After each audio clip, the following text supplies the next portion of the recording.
Hello students, हम मूट code file कैसे preparations की किस तरीके से वो तैयार की जाएगी उसको हमने पहले लेक्चर में डिस्कस कर लिया था।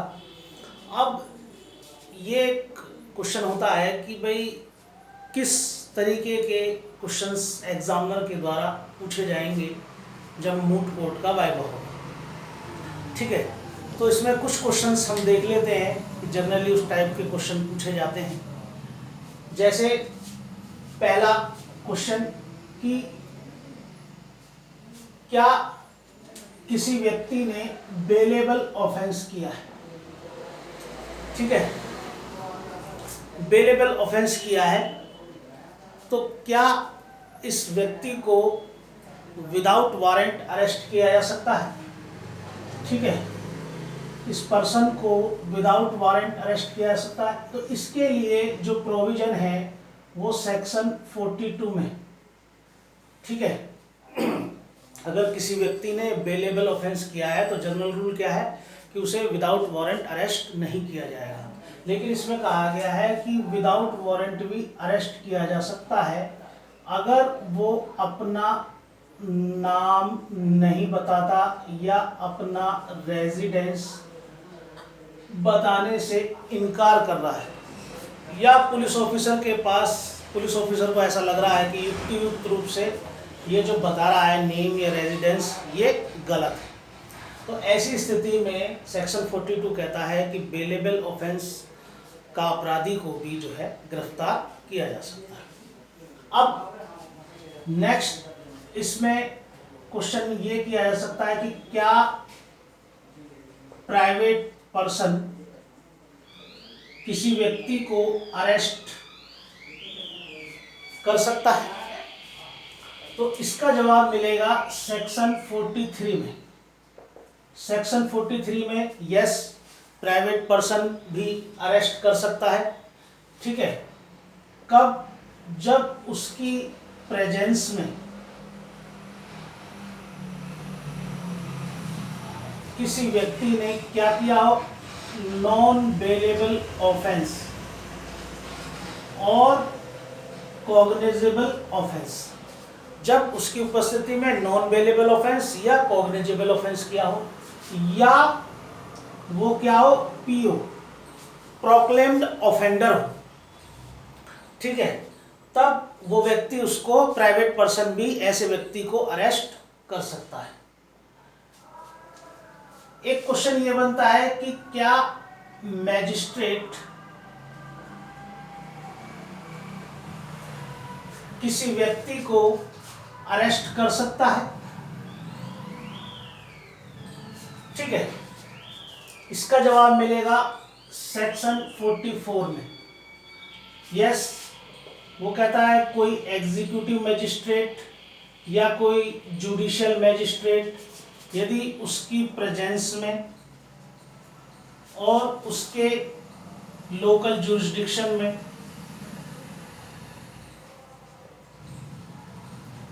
किसी व्यक्ति ने कोई ऑफेंस, एनी ऑफेंस, कोई ऑफेंस किया है तो वो गिरफ्तार खुद भी कर सकता है या किसी व्यक्ति को गिरफ्तार करने के लिए बोल सकता है। ठीक है, तो ये क्वेश्चन हुए दो कि भाई बेलेबल ऑफेंस में हाँ कर सकता है, दो चीज़ें निवास और नाम बताने में अगर इनकार कर रहा है। प्राइवेट पर्सन कर सकता है यदि उसके सामने ये दो non bailable offence, cognizable offence या प्रोक्लेम्ड ऑफेंडर हो।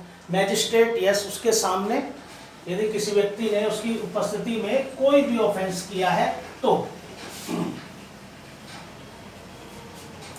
अच्छा, अब आता है कि ये क्वेश्चन देख लेते हैं कि मान लीजिए ये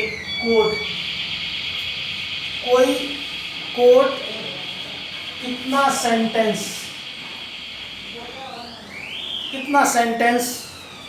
ठीक है वो पास कर सकती है, कितना पनिशमेंट, कितना दंडादेश दे सकती है। तो कोर्स देखते हैं सबसे पहले। इसके लिए हमें देखना होगा section 28 and 29 of CRPC। 28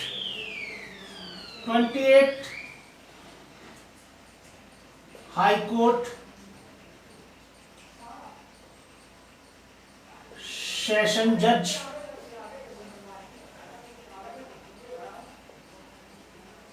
additional session जज और असिस्टेंट सेशन जज, इन 3 जजेस के बारे में बताता है। वो कहता है कि हाई कोर्ट एनी सेंटेंस पास कर सकती है, कोई भी, और सेशन जज और एडिशनल सेशन जज ये भी एनी सेंटेंस पास कर सकते हैं। लेकिन अगर ये दोनों कोर्ट्स किसी को डेथ सेंटेंस पास करते हैं तो उसको हाई कोर्ट क्या करेगा, पुष्ट करेगा। ठीक है, अगर ये दोनों कोर्ट सेशन जज डेथ पनिशमेंट देता है तो उसको हाई कोर्ट के द्वारा पुष्ट किया जाएगा। ठीक है, अब असिस्टेंट सेशन जज की क्या पावर है, तो उसके संबंध में कहा गया है कि 10 इयर्स तक का कोई भी पनिशमेंट वो दे सकता है। ठीक है, उससे ऊपर, ठीक है, 14 साल, 15 साल, 20 साल लाइफ इम्प्रिजनमेंट या डेथ पनिशमेंट वो नहीं दे सकता। असिस्टेंट सेशन जज 10 साल तक का मैक्सिमम पनिशमेंट दे सकता है। ठीक है, अब सेक्शन 29 सीजेएम, और अगर किसी मेट्रोपॉलिटन सिटी में है तो चीफ मेट्रोपॉलिटन मैजिस्ट्रेट।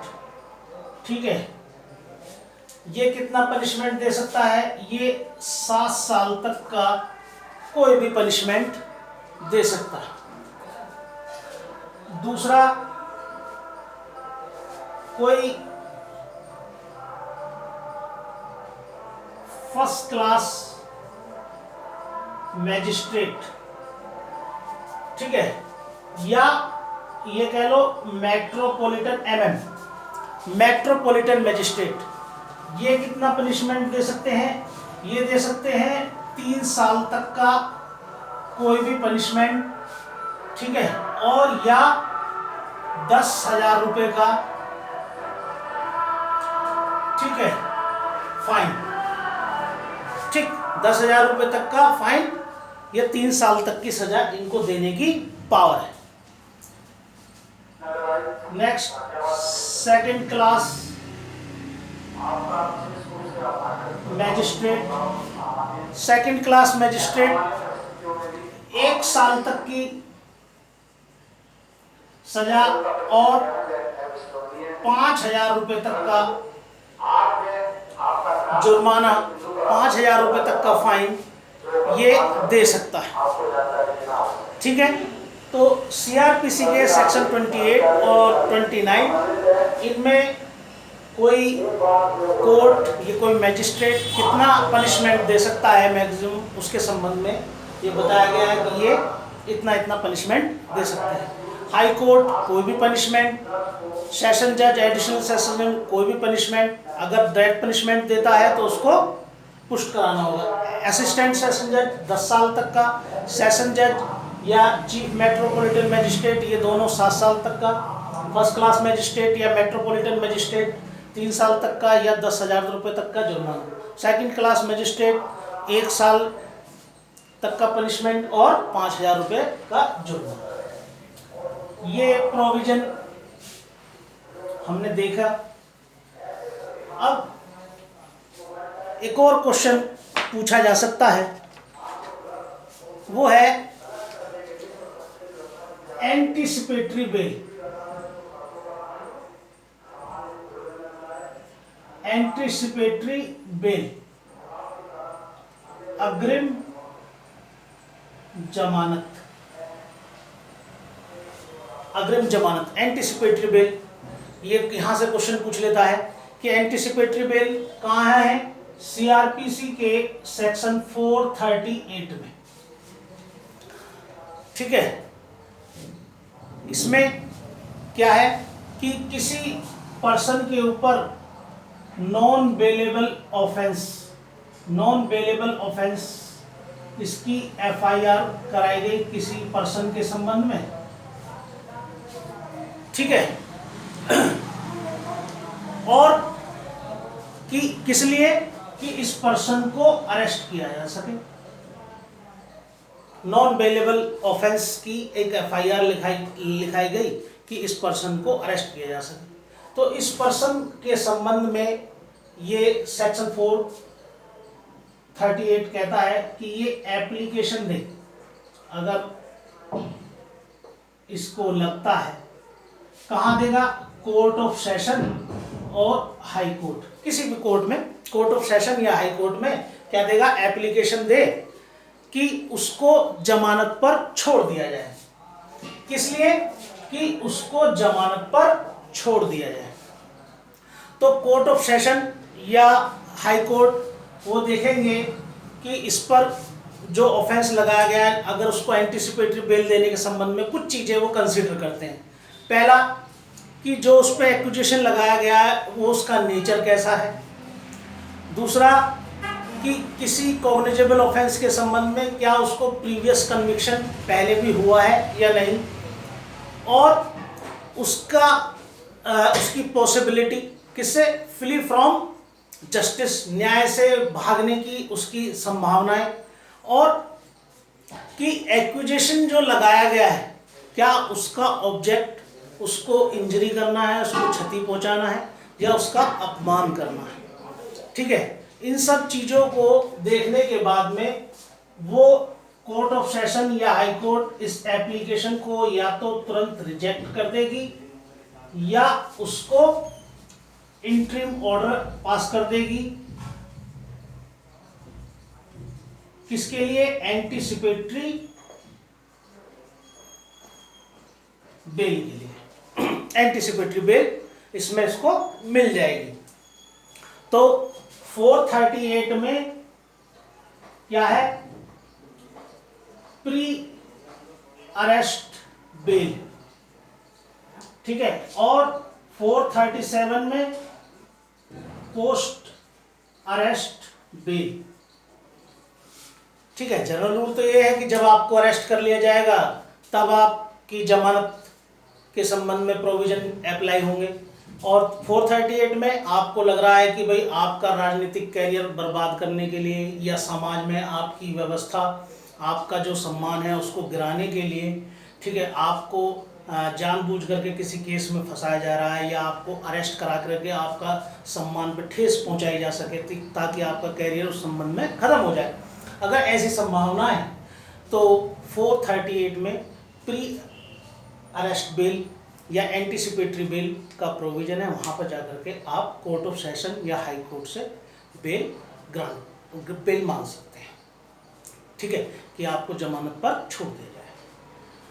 और भी इसमें कुछ क्वेश्चंस हैं, उसको नेक्स्ट वीडियो में डिस्कस करेंगे। Thank you students.